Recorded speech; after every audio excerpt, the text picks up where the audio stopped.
Yasuke le samouraï noir.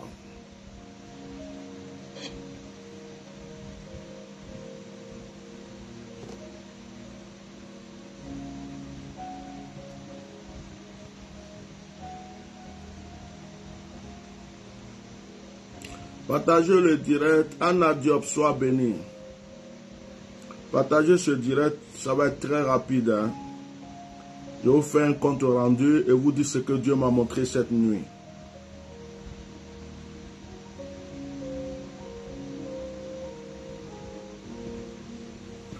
Je vous fais un compte rendu et vous dites ce que j'ai vu cette nuit. Partagez. Sois béni Anna Diop. Je suis en train de partager. Quand je finis, on commence.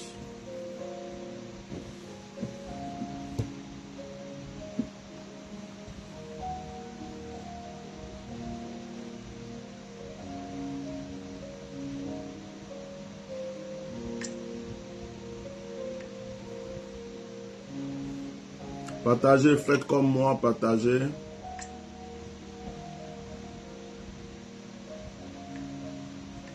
Partagez, on va commencer.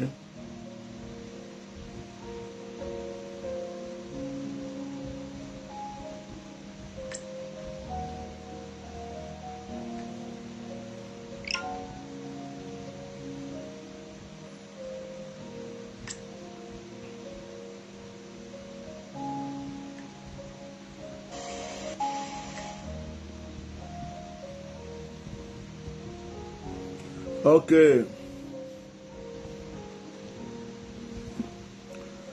Chers frères et sœurs, que le Seigneur vous bénisse. C'est dimanche aujourd'hui, que la grâce de Dieu soit sur vous, dans vos églises, dans vos vies, que la puissance de Dieu vous environne, que le Saint-Esprit vous inonde, que le Seigneur ne cesse d'agir en votre faveur, que les bénédictions de l'Éternel vous environnent tous, où que vous soyez, que le Seigneur ne cesse d'agir en votre faveur, que tout ce que vous demandez à l'Éternel dans vos prières vous soit accordé. C'est dimanche aujourd'hui, je suis toujours en retraite, je sors de temps en temps de ma petite cachette de mon lieu de prière pour faire ce direct. Quand je finis mon moment privé, je ressors pour pouvoir faire de temps en temps des directs parce que je ne veux pas couper le rythme avec vous. Je ne veux pas qu'il y ait trop de silence parce que s'il y a trop de silence, l'ennemi va rentrer là pour faire autre chose, surtout que pour le combat de notre frère, nous n'avons pas encore la solution. On ne peut pas s'arrêter là. Alors, je remercie tous ceux qui étaient sur le direct d'hier, où on a fait l'action prophétique avec la bougie. Je vous remercie tous parce que cette action prophétique était très forte, elle était puissante.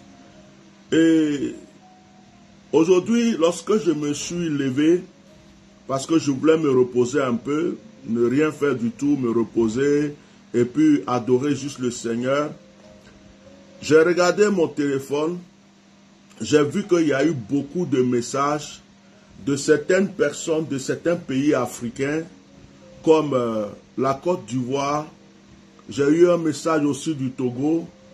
J'ai eu des messages de certaines personnes qui disaient que ça fait un moment qu'il n'y avait pas la pluie, surtout ceux qui sont au Togo m'ont dit que c'était l'harmattan, que c'est fait un moment qu'ils n'ont pas la pluie. Ils attendent la pluie, il n'y a pas de pluie. Et que après l'action prophétique d'hier, il y a eu une pluie très forte. La pluie, presque toute la nuit, il y a eu la pluie. Donc il y a des gens qui m'ont envoyé des messages pour me dire cela, qu'il y a eu la pluie très forte. Je crois qu'à Abidjan aussi, il y a dû avoir la pluie.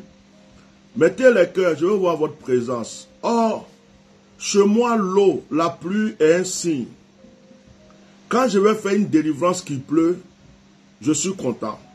Quand je finis la délivrance qui pleut, je suis content. Quand il y a un combat spirituel qui pleut, je suis content.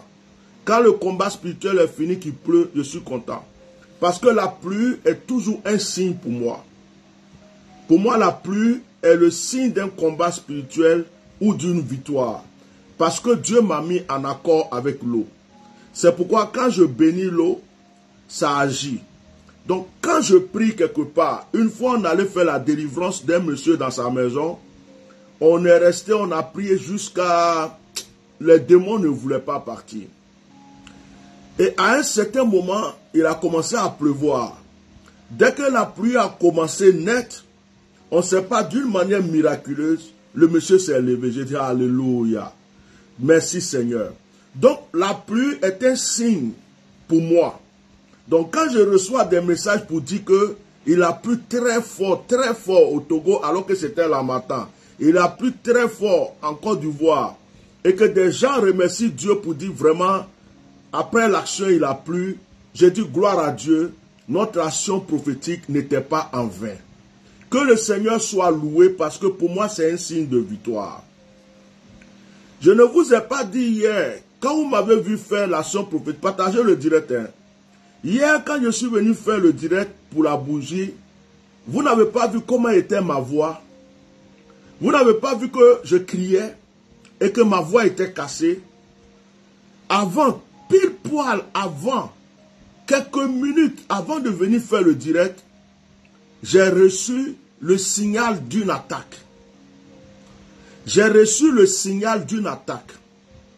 Et Dieu m'a montré ça comme quelque chose qu'on lance, qui rentre dans la gorge ou dans le nez.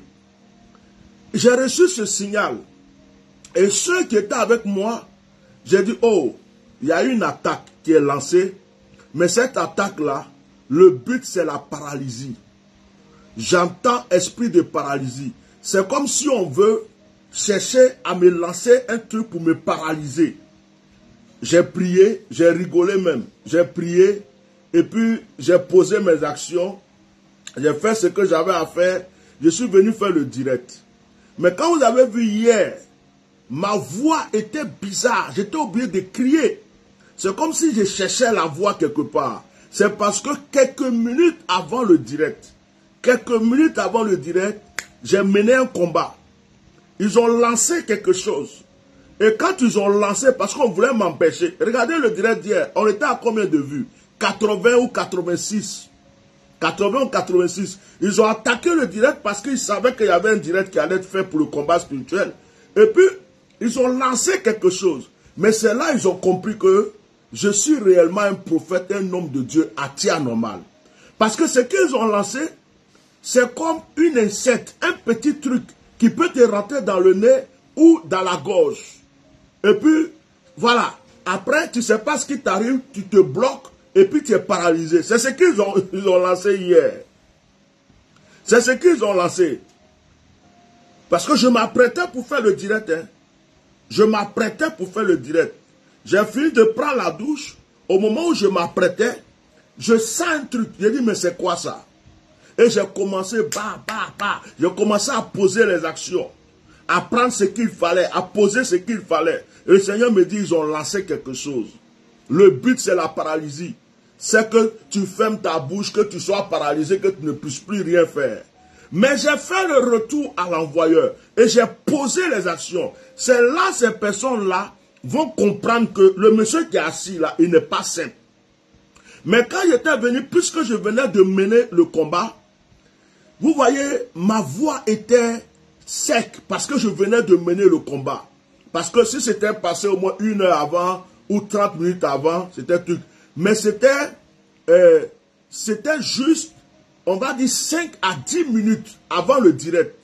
C'est pourquoi j'ai été un petit peu en retard sur le direct hier. Parce que j'étais en train de mener un combat d'abord avant de venir faire le direct. Ce premier signe prouve que l'action prophétique qu'on a fait hier, ça dérangeait déjà les gens et les gens savaient que ça allait porter. Deuxième signe, on m'envoie des messages pour me dire qu'il y a eu la pluie partout, dans certains endroits. Que Dieu soit loué, on attend la suite de cette action, mais juste vous rendre ce témoignage déjà pour vous dire que vos prières que vous avez fait hier ont porté. Vos prières que vous avez fait hier sont montées à l'Éternel. Pour notre frère et pour vous-même, ce qu'on a fait hier, Dieu vous a écouté, Dieu nous a écouté. Soyez bénis dans le nom de Jésus. Je vais vous donner d'abord une première révélation, un songe, et après ça, je vais vous donner un autre concernant la famille, précisément le papa d'Eli Pada. Alors, vous voyez,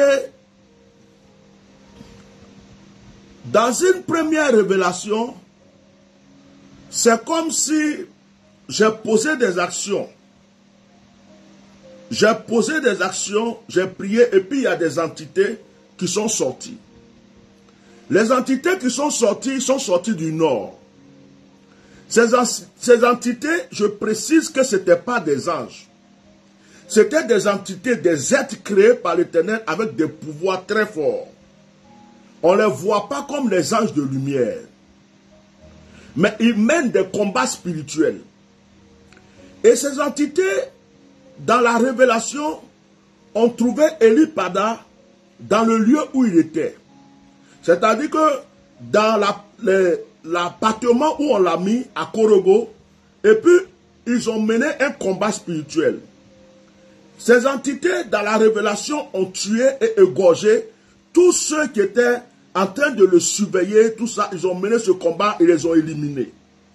Quand ils les ont éliminés, ils sont venus vers Eli Pada pour lui dire, tu peux sortir pour t'en aller. Écoutez bien, tu peux sortir, tu peux t'en aller. Maintenant, tu es libre. Et dans cette révélation, Eli Pada a dit, moi, je ne veux pas rentrer de cette manière. Écoutez-moi bien. Je ne veux pas rentrer de cette manière. La manière dont moi je vais rentrer, je n'ai rien fait. On m'a mis ici. Mettez des cœurs partagés.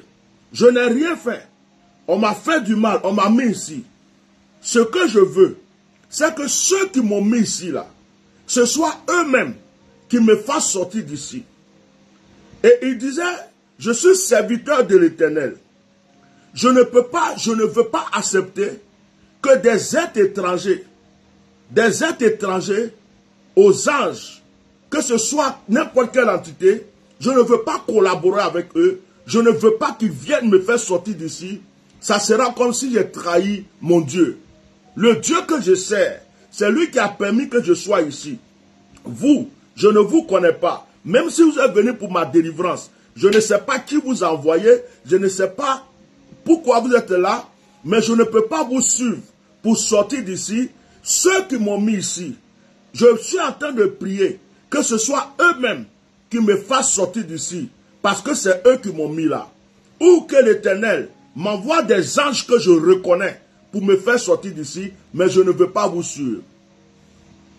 Et donc, ces entités-là, parce que ça ressemble à des entités qui ne sont pas de la lumière. C'est comme un sorcier qui va combattre pour un enfant de Dieu pour le faire sortir de la main d'un sorcier, par exemple.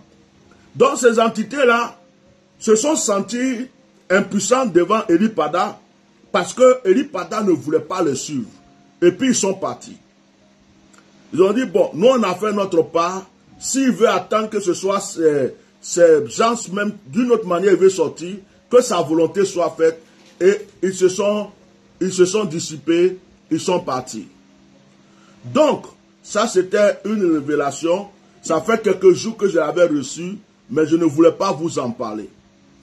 Alors, la deuxième, pourquoi je fais ce direct, mettez toujours des cœurs, c'est que après l'action prophétique d'hier, hier nuit, quand j'ai dormi, j'ai eu un songe. Et dans le songe que j'ai eu, je voyais que il y avait des filles, des femmes, et il y avait des femmes, il y avait des femmes, des jeunes filles, des jeunes hommes autour d'un monsieur. Le monsieur était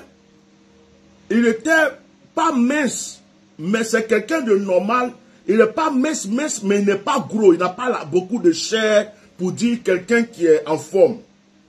Et le monsieur n'était pas petit de taille, ni grand de taille. Il est on va dire normal, mais une taille normale, mais il n'est pas petit de taille. Il n'est pas aussi trop grand. Et le teint du monsieur était un peu clair. C'est pas clair comme les gens se sont tchachos, mais c'est un noir, mais tu sens que il est un peu clair de peau. Et donc, le monsieur était âgé. Et le monsieur était assis dans une chaise. Il était couché comme ça, et il ne pouvait pas parler, il ne pouvait rien faire, il était paralysé. Et autour du monsieur, il y avait des jeunes filles, je crois un seul jeune homme, mais il y avait des jeunes filles, c'était comme si c'était ses enfants. Et ils étaient tous en train de crier, dire, hé papa, pourquoi tu fais ça? Mettez le cœur. Hé papa, pourquoi tu fais ça? Ne fais pas ça papa. Hein? Ton fils n'est pas encore arrivé, tu vas faire ça, comment on va faire? Celui qui doit même t'enterrer là, il n'est pas là. Papa, pardon, ne fais pas ça. Ils étaient paniqués. Ils étaient en train de pleurer, paniquer. Le vieux n'était pas mort. Mais on dirait que le vieux avait eu quelque chose qui est comme un AVC ou crise cardiaque, quelque chose qui ressemble à ça. Il n'avait plus de force. Il était épuisé. Mais c'est comme quelqu'un qui veut se laisser aller. Quelqu'un qui se dit, j'en peux plus. Je suis fatigué. J'ai trop lutté, j'en peux plus. Je suis fatigué. Et voilà. Donc, voilà, quelqu'un a mis teint bronzé. Donc, il était comme ça. Il y a d'autres qui le soufflaient. Il y a d'autres qui parlaient. Mais le vieux ne parlait pas. Il était comme ça. Il était comme ça. Et j'étais là, je regardais la scène. Et on me disait, c'est le papa d'Eli Pada. Moi, je n'ai jamais vu le papa d'Eli Pada. Je ne sais même pas c'est qui. Je ne sais pas, je sais pas si je le vois quelque part, même s'il ressemble à Eli Pada ou quoi, je ne sais même pas. Parce que je ne connais pas sa famille. Physiquement, je ne les connais pas. Donc, on me dit c'est le papa d'Eli Pada, qu'il a tellement lutté, il est fatigué. Dans cette affaire-là, c'est le seul qui lutte. C'est le seul qui va à gauche, qui va à droite. C'est le seul qui demande aux gens de l'aider. C'est le seul. Il est fatigué. Il n'en peut plus. Voilà maintenant dans l'état où il est. Voilà le vieux qui a piqué une crise. Voilà le vieux maintenant. On va faire comment? Son fils n'est pas là. Tout le monde était paniqué. On disait, hé Seigneur, si son fils pouvait venir, s'il pouvait venir aider son papa. Et tout le monde était paniqué et je voyais cette scène comme ça. Et j'ai l'impression, parce qu'il y a quelque chose qui a été flou, j'ai l'impression qu'à cause de cette situation, Eli Pada a été obligé de précipiter, c'est-à-dire que j'ai été obligé de lui dire, ton papa n'est pas bien, il faut partir. J'ai cette impression que, mais la fin était floue, parce que ça ressemblait comme si c'était le souhait des gens, pour dire, hey, il faut qu'il vienne vite. Et en même temps, ça ressemblait comme s'il était arrivé.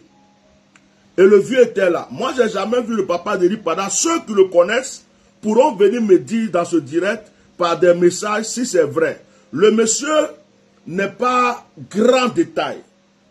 Il n'est pas petit. Moi, je suis un peu petit.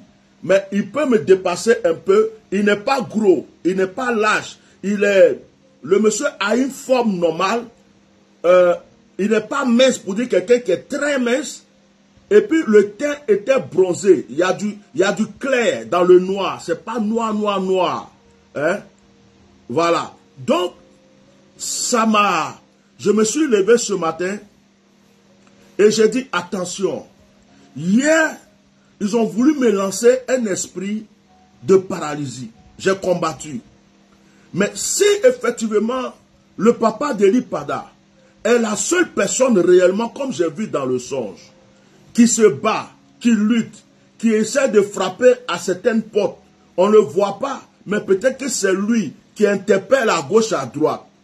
Est-ce qu'il n'est pas en train de demander, il n'est pas en train de déranger certaines personnes? Est-ce que l'image qu'on me donne ne veut pas dire qu'il faut qu'on prie maintenant pour lui, qu'il est fatigué, qu'il n'en peut plus? C'est pourquoi je me suis permis de faire ce direct pour vous dire, mieux vaut agir que d'attendre que les choses soient trucs.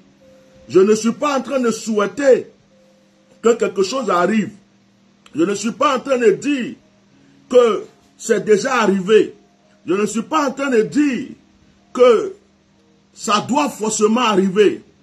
Mais ce que je suis en train de dire ce matin, c'est qu'on parle d'Eli Pada, on parle d'Eli Pada, mais on a oublié qu'Eli Pada a un papa.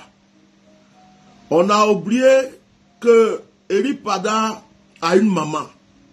On a oublié qu'une femme qui a mis un enfant au monde, qui l'a porté pendant 9 mois, ne peut pas supporter, ces genres de choses. On a oublié qu'un papa qui aime son fils peut être souffrant. Surtout,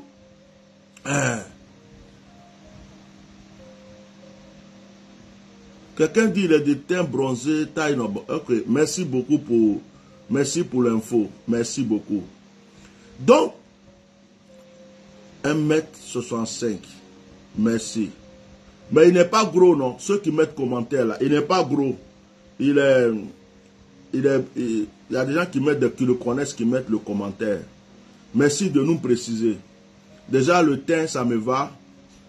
La taille, ça me va. Et la forme. Il n'est pas gros. C'est quelqu'un de... Voilà. Mettez les commentaires. Ok, merci beaucoup. Merci. C'est que c'est cette personne que j'ai dû voir. Donc, je voudrais ce matin, je fais ce direct juste, vraiment, pour que vous puissiez vous rappeler d'eux. Parce que l'action prophétique d'hier est forte.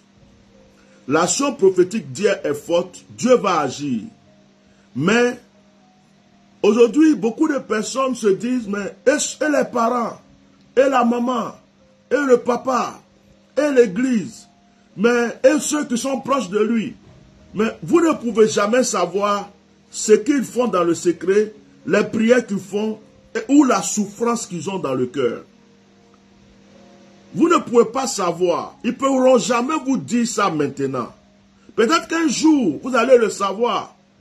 Mais aujourd'hui, là, si vous attendez qu'ils sortent, ils savent pourquoi ils ne peuvent pas sortir. Ils savent pourquoi ils ne peuvent pas vous parler. Mais ce qui se passe dans les coulisses, vous ne pouvez pas le voir et le savoir. La seule chose que nous pouvons faire, c'est de prier. Alors ce matin, je prends un peu de mon temps. Je veux qu'on prie. Je vais vous demander de prier pour le papa d'Eli Pada, la maman d'Eli Pada, la famille d'Eli Pada qui aime Eli Pada, l'église d'Eli Pada. Priez pour le pasteur Simplice aussi. Priez pour la secrétaire. Priez pour cette église. Parce que on peut les accuser de tout, mais on ne sait vraiment pas ce qu'ils vivent.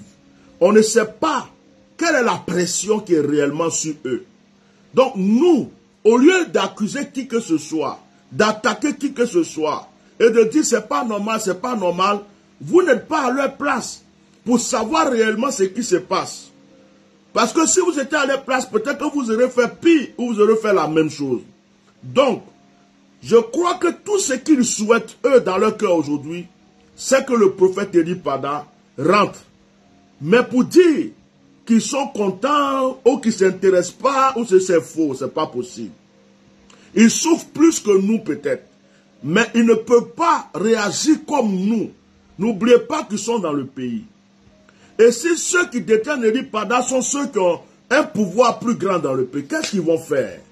Donc vraiment, prions pour eux, prions pour le papa. Nous ne voulons pas qu'Eli Pada vienne, rentre chez lui avec des pleurs, des deuils ou des trucs.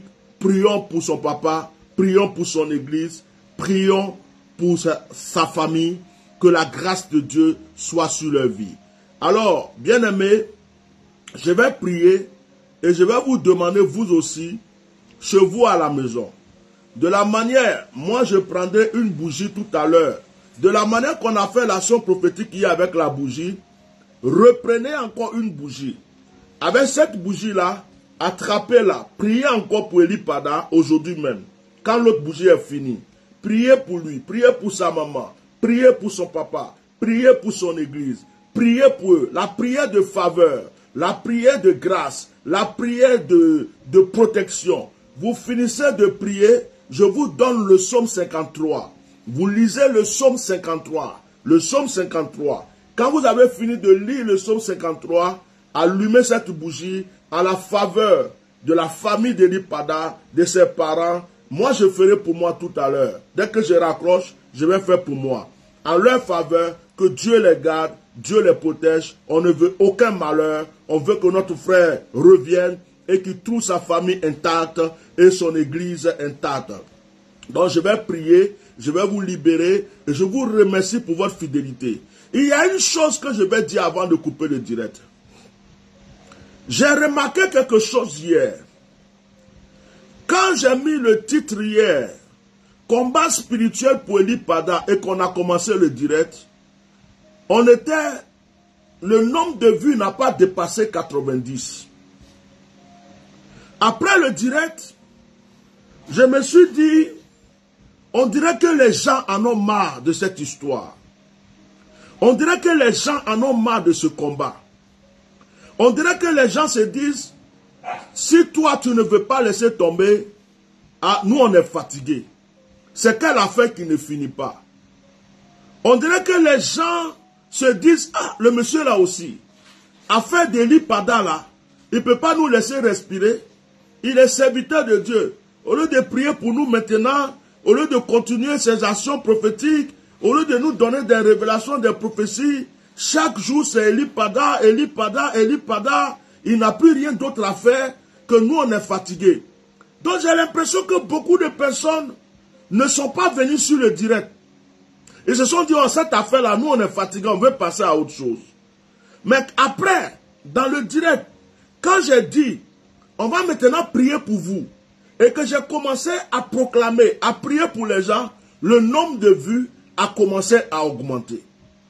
Donc, je me suis dit, j'ai compris que les gens, la plupart des gens en ont marre. Ils veulent qu'on se taise.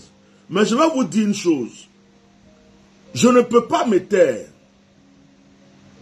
Si c'est ton enfant qui était dans cette situation, tu ne voudras pas que je me taise.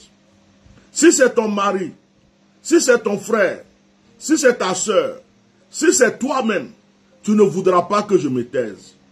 Donc, quel que soit le temps que ça dure, permets-moi de temps en temps de réveiller la conscience des gens.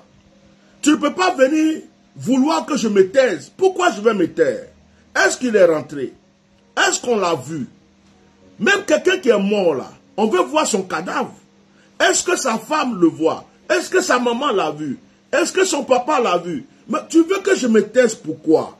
Si je me tais, qui va venir parler? Si je me tais, qui va se soutenir? Ça veut dire que nous tous on l'a laissé tomber. Donc, si ça vous fatigue, qu'à cause de ça, quand il y a des directs que je dis son nom, vous ne voulez plus entendre, c'est pas grave. Prenez congé de moi, c'est pas grave. Et le jour que ça sera résolu, vous allez revenir.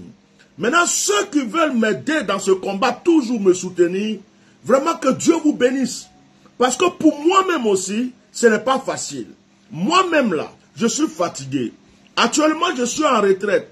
Je pouvais prendre mon temps seulement pour prier pour moi, mon ministère, et pour mes enfants spirituels. Mais je suis, malgré la retraite, je suis obligé de prendre encore du temps. Regardez ce matin, je pouvais faire direct de proclamation et prophétique pour prier pour vous. Mais je suis obligé, poussé par l'esprit, de prendre de mon temps. Malgré que je ne suis pas en retraite, je me comporte comme si j'étais normalement à la maison. Malgré que je suis en retraite, je prends de mon temps, je sors, je viens m'asseoir pour pouvoir continuer. Donc vous voyez, ce n'est pas de ma propre volonté que je suis rentré dans cette affaire.